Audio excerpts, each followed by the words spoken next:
에스더 10장은 불임절 이후의 일을 다룹니다. 오늘 본문 첫 구절은 아하수에로 왕이 그의 본토와 바다 섬들로 하여금 조공을 바치게 하였다고 알려줍니다.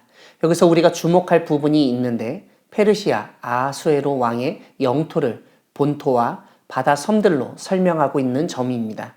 우리나라는 삼면이 바다라서 영토의 섬들이 포함된다는 사실을 잘 알고 있습니다. 하지만 고대 근동에서는 섬이 있던 나라가 그리 많지 않습니다. 그리스처럼 지중해 지역의 나라들이 섬들을 포함하는 경우가 있었습니다. 이런 점에서 아마도 오늘 본문은 페르시아가 지중해 연안까지 영토를 확장했다는 점을 강조하기 위해서 일부러 바다 섬들을 언급한 것으로 보입니다. 이와 함께 본토와 바다 섬들에게 조공을 바치게 하였다는 점은 페르시아의 권력이 그만큼 강력했고 주변 나라들을 복속시켰다는 사실을 보여줍니다. 이러한 사실이 중요한 이유는 바로 뒤에 이어지는 설명 때문입니다. 2절은 왕의 능력 있는 모든 행적과 모르드게를 높여 존귀하게 한 사적이 메대와 바사 왕들의 일기에 기록되었다고 알려줍니다. 앞에서 언급했던 것처럼 본토와 바다섬을 복속시키고 조공을 바치게 할 만큼 왕의 업적이 대단했다는 점과 함께 모르드게를 존귀하게 하였다고 언급합니다. 이것은 거짓이 아니라 역사적 사실이라는 점을 강조하듯 메대와 바사의 왕들의 일기, 즉 역대 왕들의 실록에 기록되었다고 설명하고 있습니다. 이러한 설명은 르호보암의 남은 사적과 무릇 그 행한 일이 유다왕 역대 지략에 기록되지 아니하였느냐와 같은 열왕기서와 역대기의 진술 방식을 그대로 따르는 것으로 보입니다. 특별히 모르드게의 이야기가 메대와 바사의 역사책에 기록되어 있다는 언급은 에스더의 이야기가 실화라는 점을 강조하기 위해 사용된 것을 알 수 있습니다.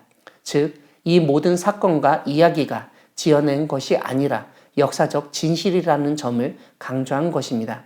마지막 구절인 3절을 보면 결국 유다인 모르드게는 아하수에로 왕의 다음이 되었고 유다인 중에 크게 존경받습니다. 이것은 마치 창세기 요셉 이야기를 떠올리게 합니다. 왜냐하면 이방인 왕국에서 왕 다음의 권력자가 된 것을 보여주기 때문입니다. 사랑하는 광야교회 성도 여러분, 하나님은 신실하고 정직한 사람을 존귀하게 하시는 분이십니다. 왕의 모든 신하들이 왕의 명령대로 제국의 권력 2인자 하만에게 꿇어 절할 때 모르드게는 꿇지도 아니하고 절하지도 않았습니다. 왜냐하면 하만은 아각 사람이었고 모르드게는 베냐민 자손 기스의 증손으로 사울의 후손이어서 아각과 사울은 악연이 있었기 때문입니다. 그런 모르드게를 하만은 자신의 권력을 이용해서 죽일 뿐만 아니라 그것으로는 양이 차지 않아 법령을 통해서 모든 유다인을 죽일 계획을 세웠습니다. 이런 가운데 모르드게는 에스더가 왕후의 지위를 얻은 것이 하나님의 섭리라는 점을 일깨우며 민족을 위해서 결단하도록 이끌었습니다.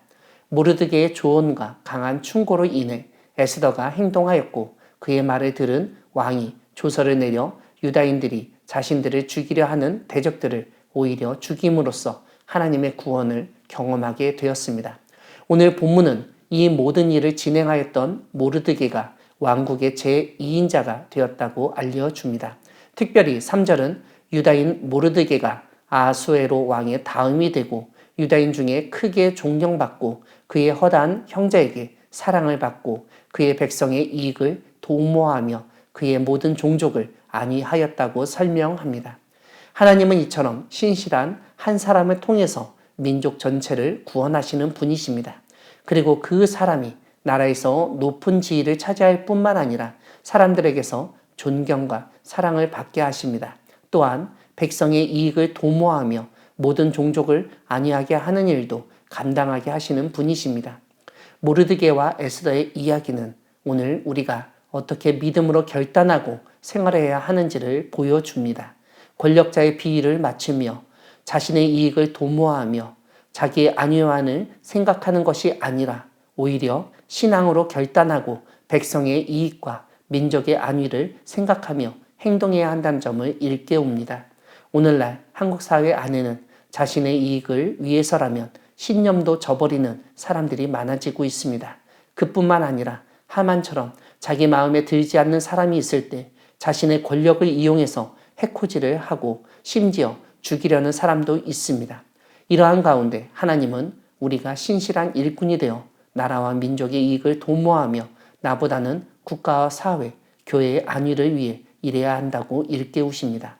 모르드게와 에스더처럼 민족의 이익과 나라의 안위를 생각하며 신앙 안에서 올바른 결단으로 일하는 우리 모두가 되기를 소망합니다. 아멘.